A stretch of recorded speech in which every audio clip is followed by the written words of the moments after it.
Pessoal, tudo bem? Eu sou o Eliseu aqui do Trilha da Aprovação e eu quero mostrar para você um pouco da nossa mentoria.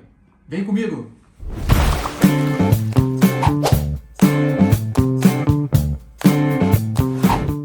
Tá bom? Ó, uma questão aqui, ó, boa. A motivação dos atos administrativos, isso aqui é para julgar certo ou errado, tá, gente? A motivação dos atos administrativos, ela deve ser explícita, clara e congruente, certo? Você vai motivar o ato Sim. administrativo, você tem que ser explícito, claro e congruente. Beleza. Vinculando o agir do administrador público e conferindo o atributo de validade ao ato, de maneira que a administração pública, ao adotar determinados motivos para a prática de um ato administrativo, ainda que natureza discricionária, fica a eles vinculada. Isso está certo ou está errado? Boa, já estão participando aí. Certíssimo. Qual é o nome dessa teoria aqui, pessoal? Tem ali a colinha, ó. Fala aí. Teoria dos motivos. Teoria dos motivos determinantes. Ah, tá lá, tá escrito. A colinha aqui, você não viu, né? Agora eu Tá? vi. Essa é a definição da teoria dos motivos determinantes. A motivação dos atos administrativos deve ser explícita, clara e congruente, vinculando o agir do administrador público e conferindo o atributo de validade ao ato, de maneira que a administração, ao adotar determinados motivos para a prática do ato, ainda que de natureza discricionária, fica a eles vinculada. Não precisava motivar, mas motivei. Você vai ficar vinculado àquela motivação, ainda que você não precisasse ter feito. É a teoria dos motivos determinantes. Tá bom? Beleza. Você lembra de algum outro exemplo sem ser o exoneração de carro em comissão? Cara, tinha mais um. Porque quase não Alguém tem, lembra né? aí, gente? É, Que não quase não. precisa de motivação. A maioria precisa, né? A maioria precisa. Tinha mais um, eu não lembro, cara. Eu não lembro. Depois, se lembrar, eu te falo. Beleza, eu Eu vou acho que tinha procurar. mais um. É porque o que mais cai é esse. O que mais é quando. Tem sempre aqueles exemplos. É igual o ato complexo, né? Se você perguntar mais um ato complexo, eu vou ficar te devendo. Eu guardo Porque é o sempre que, é o da. que bate sempre, né? É o que bate sempre e ajuda a memorizar, né? O que é o ato, né? É, Entendeu? Mas eu lembro que tinha mais um, sim. Eu só não consigo lembrar agora. Tá bom? Gente, faltam então as questões 11, 12, 13, 14, 15 e a 1, não esqueci da 1 não, tá? Deixa eu só passar aqui rapidamente para vocês a questão dos poderes administrativos, antes da gente entrar propriamente nas questões, tá? A gente vai ser um pouco mais rápido, porque nosso tempo está acabando. A gente vai passar aqui pelos poderes administrativos. Já tinha baixado isso. Aqui. Esse aqui tem 5 páginas, mas a gente vai mais rápido. Eu vou pegar só o que é mais importante aqui, gente. Tá dando para enxergar aí tranquilo, né? O zoom tá bom? Beleza. Bom, a gente falou sobre os atos administrativos, mas nós temos também os poderes e deveres administrativos. Tá? Por que eles são chamados de poderes e deveres administrativos? Né? Porque ao mesmo tempo que a administração tem esse poder, ela tem o dever de agir. Por isso que é chamado de poderes e deveres. Tá? Mas a gente divide aqui, falando dos deveres. Quais são os deveres da administração? Ora, deixa eu ver aqui. Primeiro, ela tem um dever de agir. Tá? Então, é o primeiro dever que a administração tem. Ela tem um dever de agir. Ela não pode ficar inerte. Tá? Aqui, esse divide o que é prerrogativa e o que é sujeição. Deixa eu explicar melhor o mapa mental para vocês, né? Eu estou com pressa, estou querendo pular um monte de coisa. O regime jurídico administrativo, ele é formado por prerrogativas e por sujeições. Prerrogativas são os poderes e sujeições são os deveres. É o que a gente vai falar aqui. Primeiro vamos tratar aqui dos deveres, tá? Então, um dos deveres da administração pública, o dever de prestar contas. Tá? Gente, todo mundo que lida com dinheiro público tem que prestar conta. É só a administração pública? Não, é qualquer pessoa física ou jurídica, pública ou privada, que lida com dinheiro público. Tem até um mnemônico aqui, Gagal, guarde, arrecade, gerencie, administre e utilize. Qualquer pessoa que lide com dinheiros públicos, com bens e valores públicos, que assume em nome da União, né, obrigações pecuniárias, está lidando com dinheiro público, vai ter que prestar contas. Então, normalmente, é o Tribunal de Contas que vai cuidar disso. Então, o primeiro dever da administração é prestar contas. Outro dever de probidade, tá? Tem a ver lá, tem que observar os padrões éticos, atuação conforme o princípio da moralidade, né? Então, se você não cumprir isso, você cai na chamada improbidade administrativa, e tem uma lei lá, a lei de improbidade administrativa, que a gente vai estudar em outras aulas, em outra aula, tá, sobre isso aqui, então a gente não vai entrar nisso aqui agora, mas é um dever da administração, um dever de probidade, Isso aqui que é a primeira questão lá que a gente viu. Deixa eu habilitar a rolagem aqui, senão vai ficar bom. Habilitar a rolagem. Que é o dever de eficiência, a questão número 1 lá que a gente viu. É dever da administração eficiência, ou seja, ela tem que agir com qualidade, com celeridade, com economicidade, com atuação técnica, com controle. É uma boa administração. Ela tem que fazer a questão do custo-benefício. Ela tem que produzir o máximo, o mais com menos. Tá? Isso é eficiência. E esse princípio da eficiência foi inserido na nossa Constituição, né, o princípio mais recente daqueles 5 lá do LIMP, não sei se já estudaram sobre isso, né? Legalidade, impessoalidade, moralidade, probidade e eficiência. Eficiência é o princípio mais novo aí, é um dever da administração, tá? Boa, Natasha. Agir com eficiência, tá? E aqui a gente entra mais agora nos poderes. Poder vinculado e poder discricionário. Não precisa explicar nada, não precisa debater, a gente já sabe o que é vinculado e o que é discricionário. Beleza? O discricionário é aquela margem de liberdade, o vinculado não deixa margem, tem que agir, beleza? Quando a gente fala em discricionariedade, a gente está falando de revogação do ato, e por aí vai. O poder hierárquico. O poder hierárquico é a organização da administração, tem uma hierarquia, tá? Então, você tem os superiores e os subordinados. Isso é importante para quê? Porque nesse poder qual o objetivo? Você vai poder dar ordens, né? É claro que essas ordens, se elas forem manifestamente ilegais, elas podem ser desobedecidas, tá? Mas se não for manifestamente ilegal, eu que sou subordinado, eu tenho que obedecer a ordem do meu chefe. É aquela hierarquia, gente, é o poder hierárquico, tá? Aí a gente dá o poder também de fiscalizar os atos do seu subordinado, inclusive rever os atos, eu posso anular, revogar, né? Um órgão que é superior ao outro pode revogar, anular ou convalidar o ato do subordinado. Então, tudo isso vem do poder hierárquico, tá? Pode delegar a competência, né? Pode avocar as atribuições do subordinado, beleza? E pode aplicar sanções. Tudo isso aí provém do poder hierárquico, tá? São os poderes da administração. Então, é o poder vinculado, discricionário, o poder hierárquico, o poder disciplinar. Disciplinar tem a ver com disciplina, então é o poder de punição, tá? De punir internamente, tá, gente? Internamente as infrações funcionais dos servidores, tá? Ou, isso aqui é importante, particulares ligados à administração por um vínculo específico. Por exemplo, alguém poderia dar um exemplo de um particular ligado à administração por um vínculo específico? O que vem em mente aí de vocês? Um contrato de obras. Boa, isso, muito bom, Gabriela. Tá, esse é o exemplo, tá, gente? Um contrato administrativo, o contratado lá, ele tem um vínculo com a administração, e ele sofre lá o poder disciplinar. Se ele não cumprir as cláusulas do contrato, a administração pode aplicar sobre ele multa, né, pode rescindir o contrato, e por aí vai. Tá? Então, está dentro do poder disciplinar. Beleza? Ele é em parte vinculado, em parte discricionário. Vinculado porque tem que ser instaurado lá o procedimento. Se houver o servidor lá, o meu subordinado, cometeu uma infração, eu sou obrigado a abrir o processo contra ele. Eu não posso, né, passar a mão, né, que diz, né? Mas é discricionário porque a punição ela tem uma gradação na lei, né? A lei pode prever lá uma suspensão de tantos dias. Então, tem uma gradação, tem uma parte discricionária aí no poder disciplinar. Tá bom? Beleza. Bom, aqui nada demais. Isso aqui é importante, gente. Esse papelzinho que botaram bonitinho aqui, legal. Ó, não existe poder hierárquico entre a administração direta e a administração indireta, tá ok? A administração direta são os órgãos públicos, né? E a indireta são lá os entes descentralizados, uma autarquia, uma empresa pública, uma sociedade de economia mista.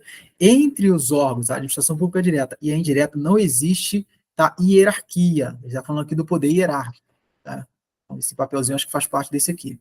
Ele está falando do poder hierárquico. Não existe hierarquia, tá? A gente chama de vinculação. Eles são vinculados, né? Também chamado de tutela ou supervisão ministerial. Vocês vão achar esses nomes aí, tá bom? Então, cuidado que isso cai em prova. Não existe hierarquia em órgãos da administração direta com entes da administração indireta. Beleza. Deixa eu ver aqui o que vale a pena a gente ver, pelo tempo que a gente tem. Polícia Administrativa Judiciária. Não... Aqui, atributos. Vamos falar agora então sobre o poder de polícia. Poder de polícia é importante até para a gente poder fazer as questões aqui que faltam. Gente, poder de polícia, primeiro, existe a polícia administrativa e a judiciária. A gente está falando aqui do poder de polícia administrativa, que atua sobre bens, direitos e atividades, tá? não é a polícia judiciária que atua sobre indivíduos, não. É essa polícia que trata de ilícito administrativo, né, que é realizado pelos órgãos e entidades da administração pública, que atua preventivamente. A polícia judiciária, que lá é a Polícia Federal, a Polícia PRF, atua sobre indivíduos, no âmbito penal, são órgãos de segurança pública e atuam na repressão. Então, saibam diferenciar a polícia administrativa, que a gente está tratando da polícia judiciária, tá? Mas o poder de polícia é a faculdade da administração pública de condicionar e restringir o uso e gozo da liberdade e propriedade em prol do interesse da coletividade. Ou seja, eu, administração pública, vou restringir o seu direito administrado em prol de todo mundo. Tá? Então, vou aplicar sobre você um poder de polícia. Né? Então, essa é a característica aí do poder de polícia. Tá? Beleza, deixa eu ver o que a gente precisa ver aqui para poder ficar clara essa questão do poder de polícia, que não pode deixar passar. Tá, essa parte aqui é importantíssima, até para a gente poder entender melhor o poder de polícia. O poder de polícia ele tem um ciclo, também chamado de fases, tá, de polícia. O que que é? Tem a fase da ordem ou legislação, né, que vai ser elaborada ali uma legislação, enfim, porque a gente administrado se submete ao poder de polícia, mas a gente tem que saber o que a gente pode e o que a gente não pode fazer. Então, aí entra a legislação. Aí entra também o consentimento, que nem todos os atos têm, né, mas o consentimento seria o quê? Por exemplo, uma licença. Tá? Onde você cumpriu lá os requisitos, eu te dou um consentimento, tá, do poder de polícia, tem essa fase. Aí tem a fiscalização, que o poder de polícia vai fazer, ele vai fiscalizar se você está cumprindo os requisitos, e se você não cumprir, aí entra a fase da sanção, tá, que é uma punição mesmo. Então, o poder de polícia, ele entra nesse ciclo aqui, ou essas fases do poder de polícia. Tá? É importante a gente saber que o poder de polícia ele tem 3 atributos, aqui costuma cair, tá? É o DAC, é discricionariedade, autoexecutoriedade e coercibilidade. Não preciso explicar para vocês o que é discricionariedade. A gente já sabe, tá? E onde está a discricionariedade no atributo do poder de polícia? Na gradação da sanção, tá? Naquela fase lá de punição, tá? E autoexecutoriedade? Ora, o poder de polícia, por exemplo, é quando um agente sanitário, um exemplo que eu já usei nessa aula, ele vai ali e vai fechar um estabelecimento porque está fora do padrão. Ele vai lá, o poder de polícia que ele tem, e vai fechar. Não vai precisar acionar o judiciário para fechar aquilo ali? Não, ele vai lá e fecha. Tá? Então, por isso que o poder de polícia ele tem essa autoexecutoriedade. E a coercibilidade, né, tem a ver com aquilo de impor a vontade. Tá?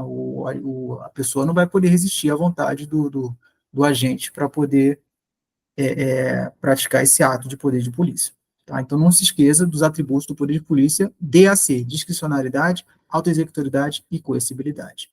Tá? Isso aqui cai bastante também. Bom, tem mais alguns detalhes aqui, mas não é importante agora para a gente. Depois vocês podem dar uma lida, se tiver alguma dúvida, vocês perguntam para mim, tá, gente? Senão fica muita coisa para a gente ver aqui. Tem também o poder regulamentar, além do poder de polícia. Tá, e a gente já finaliza aqui o slide. Vamos lá. Tá todo mundo aí? Só dá um joinha aí, para ver que vocês estão aí, por favor. Beleza. Aí eu não me sinto sozinho, gente, tá? Vamos lá, não estou rindo sozinho aqui. Ó, poder regulamentar. O que é esse poder regulamentar? É o poder de criar regulamentos, gente, tá? Os aspectos gerais é o seguinte, eles são comandos gerais e abstratos. A gente viu o que é geral e abstrato. Geral é para sujeito determinado e abstrato é que são situações futuras que podem acontecer. Tá? Então, são o quê? São normas secundárias que não podem inovar na ordem jurídica. É infralegal. Você tem a lei, que vai criar direitos, e entra o poder regulamentar da administração dizendo como é que vai funcionar aqueles direitos que foram cedidos na lei. Então, por exemplo, estou trabalhando com benefícios fiscais na Receita Federal. Então, foi dada uma lei lá para empresas no setor de eventos. Então, foi dada a lei, mas como é que vai ser concedido lá esse benefício? É uma redução a zero de umas alíquotas de tributos lá. Como é que vai funcionar? Então, a Receita Federal, o Ministério da Fazenda, editou uma norma, no seu poder regulamentar, uma norma, tá? Explicando como é que vai funcionar a concessão desse benefício fiscal para essas empresas. Então, nessa norma, uma instrução normativa, ela disse que tem que se habilitar no nosso sistema, tem que não pode estar inadimplente nisso, dá as condições lá, ó, tem que ir no sistema tal, tem que preencher tal formulário, então esses atos normativos vão poder regulamentar como é que esse direito foi criado pela lei vai funcionar, como é que ele vai se concretizar no mundo jurídico, aliás, na realidade, tá bom? Então, esse é o poder regulamentar. Não pode confundir com o poder normativo. O poder normativo é uma coisa mais ampla, tá? Esse conjunto aqui ficou legal. O poder regulamentar está dentro do poder normativo. O poder normativo é o poder de criar normas. O regulamentar está aqui. Ele vai regulamentar as leis, tá bom? Aí vai falar aqui sobre decreto autônomo, mas isso aí está na direito constitucional, tá? Já foge até do administrativo, interessante agora. Beleza? E para a gente fechar esse slide aqui, para a gente só terminar as questões que faltam, tem aqui uso e abuso de poder. Gente, isso aqui a gente já falou. O uso e abuso de poder, o abuso de poder, tá? Ele pode se dar de duas formas, de excesso de poder ou de desvio de poder. O excesso de poder tem a ver com a competência. É quando eu já expliquei para vocês, né? Quando eu faço mais do que eu posso, tá acima da minha competência, é um excesso de poder. Tá bom? E o desvio de poder, também chamado de desvio de finalidade, é quando o ato administrativo tem uma finalidade que não é o interesse público. Houve um desvio de finalidade. Os dois são vícios, um vício de competência e o outro vício de finalidade. Lembrando que o de competência ele é sanável, tá? Ele pode ser convalidado. Ok, gente? Alguém quer fazer uma pergunta antes da gente entrar nas questões? Esses minutos que nos restam? Beleza? Não, volta para as questões, pode voltar. Vamos lá. Vamos para essa questão aqui, então, número 11. Estão relacionados ao poder hierárquico, um dos poderes que a gente viu ali agora, tá? As prerrogativas de editar atos normativos, controlar os órgãos inferiores, anular os atos ilegais e revogar os atos inconvenientes, bem como de avocar atribuições não privativas. Certo ou errado isso aqui, gente? Beleza, certo, tá? Quando fala de controlar órgãos inferiores, está falando de hierarquia, né, gente?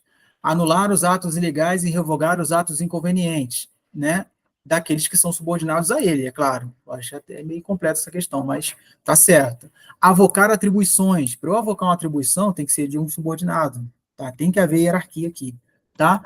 E editar atos normativos, né? Atos normativos que vão dizer como é que vai funcionar, né? Como é que vão se organizar os subordinados, né? Eu achei meio que incompleta essa questão, mas ela está certa. Certo e errado é complicado, né? Bem sutil, né? Você fica assim, poxa, mas será que... Eu nunca gostei de certo e errado. Mas está certa, gente, essa definição é certa. Ó, essa aqui. Múltipla escolha é bom que você pode ir eliminando, tipo, acho que essa aqui está certa, mas acho que aquela ali está mais certa, eu acho mais tranquilo de fazer. Mas olha aqui, ó.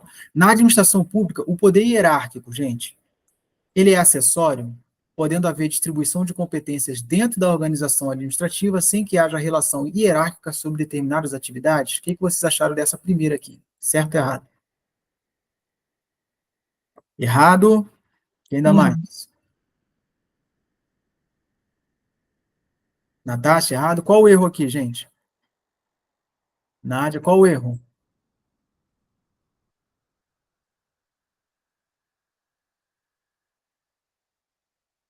E aí, gente, tá errado por quê?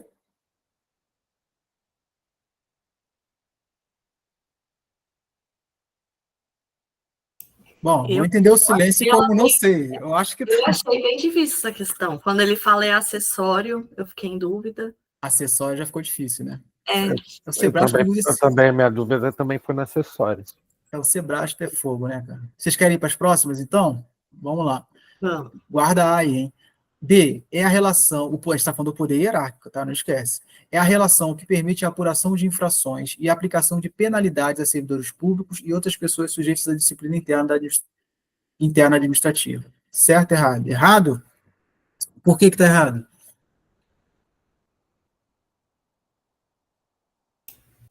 Esse é o poder disciplinar. Disciplinar. Boa, gente, tá? Apesar de que o disciplinar ele deriva do hierárquico, né? Pois então eu achei que seria essa a resposta. Esse é o problema, Gabriel. Mas eu vi que não é. Esse é o problema, tá? O disciplinar, ele deriva do hierárquico, né? Porque eu só posso disciplinar alguém se eu for superior dessa pessoa. entendeu? Mas a definição aqui é de poder disciplinar, é específica do poder disciplinar, tá? Aqui ele está definindo o poder hierárquico, a definição do poder hierárquico não é isso aqui, ainda que decorra dele o disciplinar. Isso aqui está definindo, a B está definindo o disciplinar. Você vai apurar infrações e aplicar penalidades aos servidores públicos e a outras pessoas sujeitas à disciplina interna. Aí é que tá, não pode ser hierárquico também, porque as outras pessoas sujeitas à disciplina interna não tá na hierarquia da administração. A gente deu o exemplo ali do contrato, né? Um contrato administrativo. O contratado lá, ele não é subordinado à administração pública, mas ele pode sofrer o poder disciplinar. Por isso que essa B aqui é disciplinar e não é hierárquico.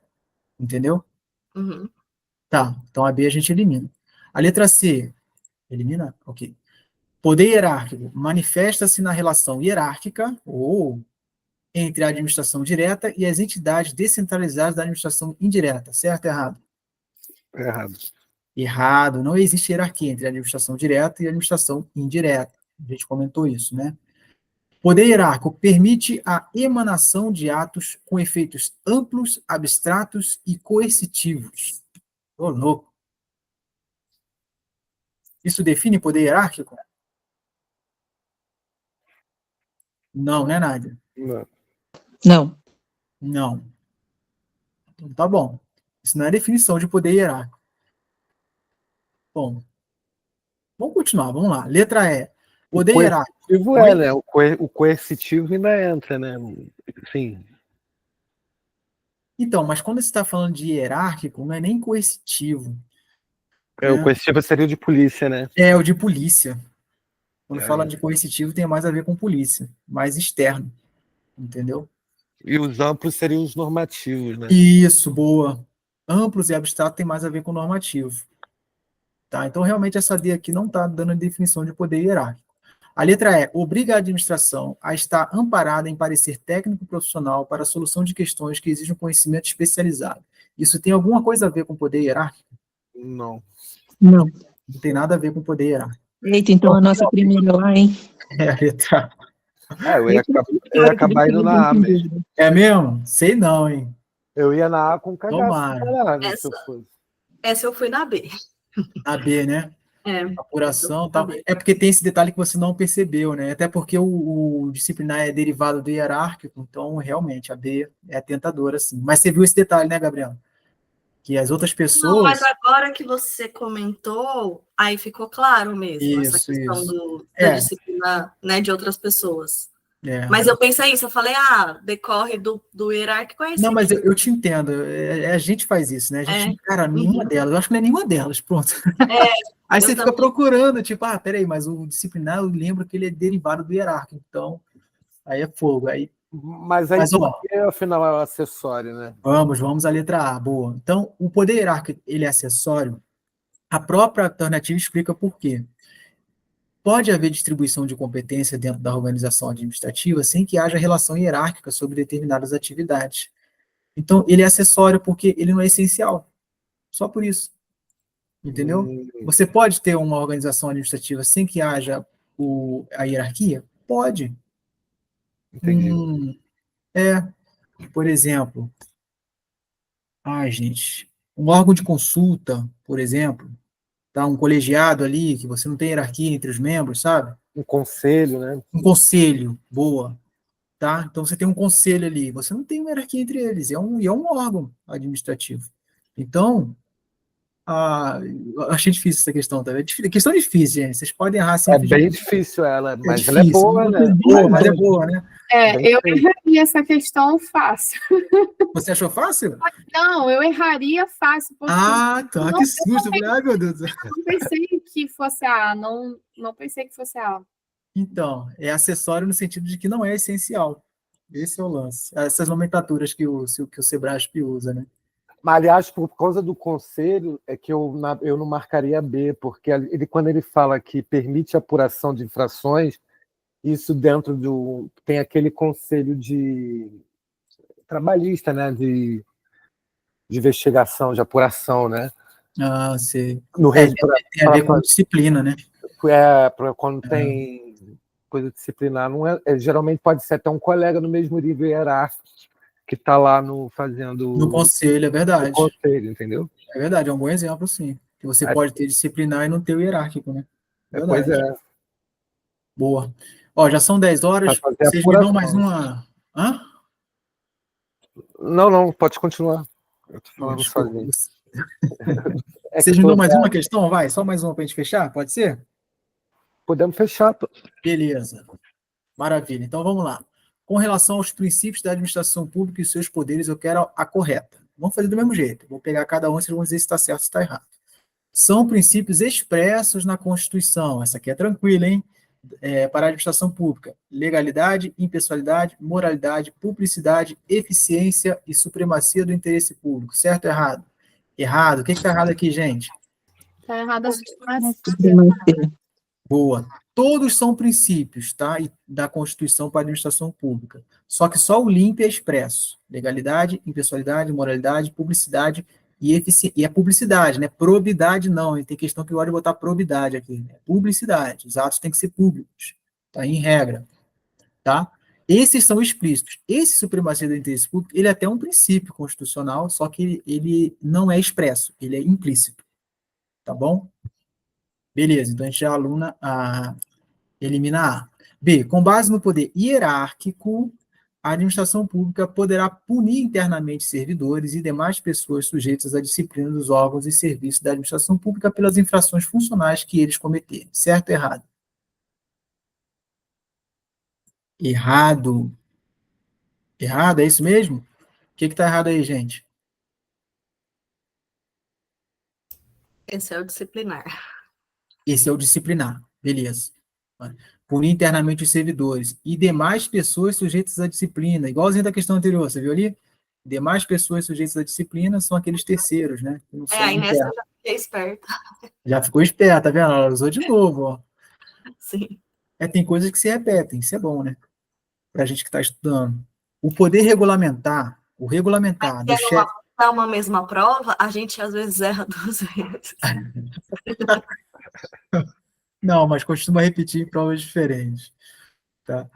O poder regulamentar dos chefes do Poder Executivo estadual e municipal está restrito à previsão em lei, enquanto do chefe do Poder Executivo federal, que é o presidente da República, pode regulamentar matéria que não tenha previsão legal ou constitucional. Certo ou errado? Errado, né? O que está errado? De poder regulamentar, que não tem previsão legal ou constitucional. Tem que ter. Tem que ter. Boa. Tá? Tem que ter, sim. Legal ele ter botado aqui constitucional, né? Ou constitucional é o principal, né? Que ele botou em... Porque tem competência regulamentar que está previsto direto na Constituição, que é o decreto autônomo. Está no nosso mapa mental aí, só que eu passei porque não ia dar tempo, tá? Mas tem lá o decreto autônomo, lá previsto lá no artigo 84, inciso 6 da Constituição. O decreto autônomo, o presidente lá, isso se estende também para os executivos dos estados e municípios, tá, gente? Tá? Ele tem lá a competência de emitir um decreto autônomo para algumas coisas lá, e vocês têm que ver lá direitinho os tópicos, senão a gente vai passar muito do horário aqui. Tá? Então, realmente, não tem a previsão, não. Tem que ter, tanto estadual quanto municipal, e o federal tem que ter. O poder regulamentar, ele vem de lei, é dado por lei, ou pela Constituição direto também. A D, pela aplicação do princípio da legalidade, a administração pode fazer ou deixar de fazer o que a legislação não proíbe, prevalecendo a autonomia de vontade da administração pública. Certo ou errado? Errado. Errado. Boa, a gente já viu, né, que a administração só pode fazer aquilo que a lei deixa. Secundum legem, né? Secundum legem. Boa. Aí é num idioma que só você sabe falar aí, Natasha. Latim é contigo. Não sei falar. Não sei. Secundum leges, aquele negócio todo. Eu não sei, eu sei que é secundum legem, prater legem. É isso aí mesmo, prater legem. Não sei falar não, tô aqui. Para a gente fechar, então, a letra E. A administração pública dispõe do poder de polícia, né? O qual garante ao ente público a prerrogativa de condicionar e restringir o uso e o gozo de bens, atividades e direitos individuais em benefício da coletividade ou do próprio Estado. Certo ou errado isso aqui? Tem que estar certo, né? Só sobrou ela. Gente, definição ótima aqui do que é poder de polícia, tá? A garantia é o poder da administração de condicionar e restringir o uso e o gozo de bens, atividades e direitos do indivíduo em benefício da coletividade ou do próprio Estado. Essa é a definição de poder de polícia, tá bom?